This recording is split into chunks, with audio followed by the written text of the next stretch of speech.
Okay, let's dive right into this. The ability to build massive metal contraptions that actually take to the skies, it is easily one of our most breathtaking achievements as a species. Honestly, from the early days of the 14 Biz prototype all the way to the massive modern commercial jets we fly in today, aviation just holds this special kind of magic. So in this explainer, we're going to explore exactly what is happening up there in the sky. And trust me, it is far, far more fascinating than you might think. Just picture the sensory experience of a flight for a second. You're sitting there, the plane is accelerating down the runway, and you feel that unmistakable, exhilarating sensation of just being glued to the back of your seat as the nose inclines and you start to climb. You look out the window, and suddenly the houses, the cars, the buildings below, they're all shrinking. They get smaller and smaller until the aircraft is literally cutting right through the clouds. It reaches heights that are almost unimaginable. But as you're sitting there in that cabin, having your complimentary peanuts, a natural question really has to cross your mind. How do these colossal objects, made of heavy metal and weighing literal tons, actually lift off the ground? Well, to answer that, we usually start with the conventional wisdom. If you took a basic science class back in the day, you probably learned about the classic four forces that govern flight. It's a very neat, very tidy little framework that explains how an airplane interacts with the atmosphere. And for most of us, this is the foundation we were taught to help wrap our heads around the mechanics of aviation. You probably remember the drill. First, there's weight, which is just gravity constantly pulling the airplane down toward the Earth. Counteracting that is lift, the force pushing the airplane up. Then we have thrust, generated by those massive engines, which pushes the plane forward. And finally, drag, which is the air itself resisting that forward movement. The golden rule we're all taught is beautifully simple. As long as the aircraft achieves enough speed so that the lift overpowers the weight, the airplane stays in the sky. Makes perfect sense, right? Well, here's the twist. That super simple explanation you've likely heard your entire life about how lift is created, it's basically a lie. Or actually, scratch that, to be slightly more generous, it's a massive oversimplification. Because when you poke around the internet looking for how lift works, you will find plenty of easy-to-digest explanations. But the vast majority of them make such huge, sweeping simplifications just to be understandable that they completely ignore the most critical, fundamental aspects of how fluid flows actually work.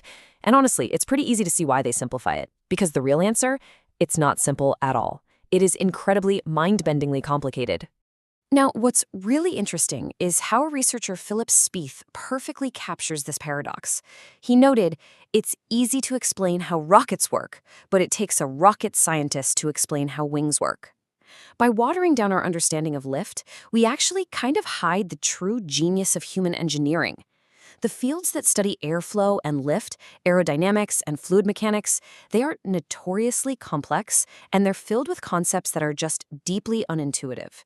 Now, I might not be a rocket scientist myself, but we are going to break down how these wings actually work and why the true physics of flight is so uniquely incredible. Okay, so the very first thing we need to wrap our heads around is fluid mechanics. The air in our atmosphere actually acts as a fluid.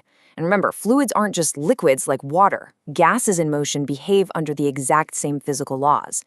And the most notable, almost frustrating property of fluid mechanics is that you absolutely cannot separate causes and effects within a flow. It's all one giant interconnected system. Imagine trying to isolate just a tiny specific little section of a rushing river to calculate exactly how the water behaves right there without taking into account the rest of the river's movement. You can't. Every single characteristic of a flow, its speed, its pressure, its turbulence at any single point depends entirely on what's happening everywhere else. To put into perspective just how mathematically devastating this interconnectedness is, think about this number, $1 million. That is the prize money currently sitting on the table, offered to anyone who can simply prove that the fundamental equation of fluid mechanics even has a general, predictable solution. Literally $1 million. If you want to calculate airflow perfectly without using artificial shortcuts, the math becomes nearly impossible. It is widely considered one of the hardest problems in all of physics. Yet despite this towering, seemingly impossible mathematical wall, we somehow still build airplanes that fly flawlessly every single day. So let's look at the true physics of lift, now knowing what we know about how air behaves.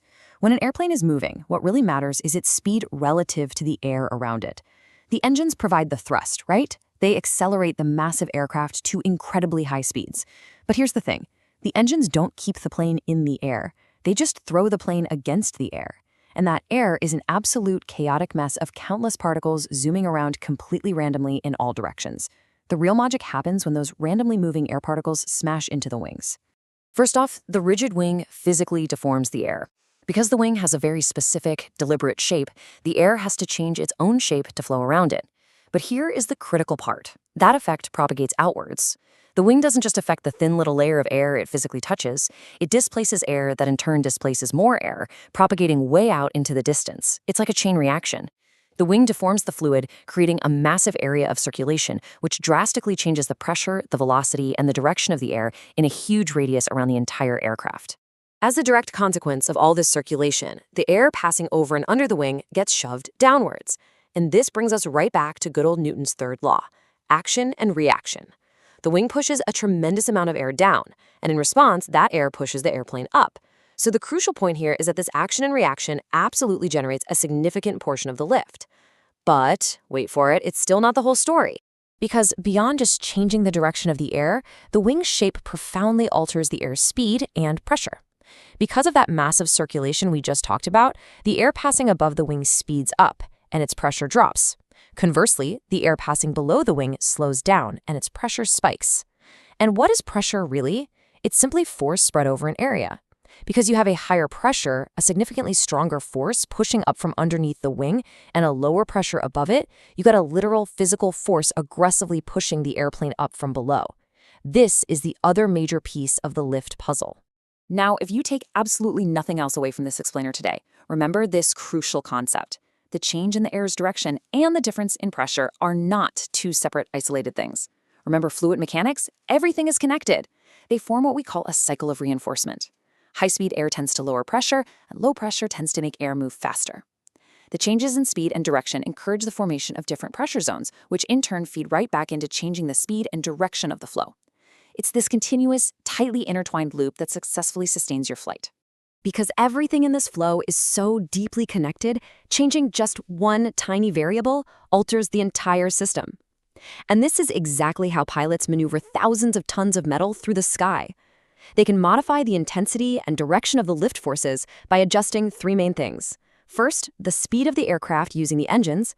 Second, the physical shape of the wings themselves, using moving parts like flaps to alter the flow. And third, the inclination of the plane relative to the air. And before the hardcore aviation experts rush to the comments to correct me, yes, I know the highly technical term for this inclination is the angle of attack. And this brilliantly illustrates what I like to call the triumph of engineering. There is absolutely nothing simple about aviation. Even the most basic explanation of flight depends on a chaotic, deeply intertwined web of fluid dynamics, where direction, speed, and pressure are constantly shifting and reacting to one another in ways we still struggle to perfectly model mathematically. Yet facing one of the most difficult areas of physics known to humanity, we didn't just throw our hands up and give up. We pushed through anyway. When you really think about the sheer intellect it took to turn that chaotic, invisible cycle of air pressure into safe, reliable global travel, you have to ask yourself, isn't human ingenuity absolutely fascinating? The next time you feel that heavy pushback in your seat on a runway, I really hope you remember the true mind-bending physics keeping you up there in the clouds. And ask yourself this, if we achieved all of this without even fully solving the underlying math, what kind of unimaginable machines are we going to build when someone finally claims that $1 million prize?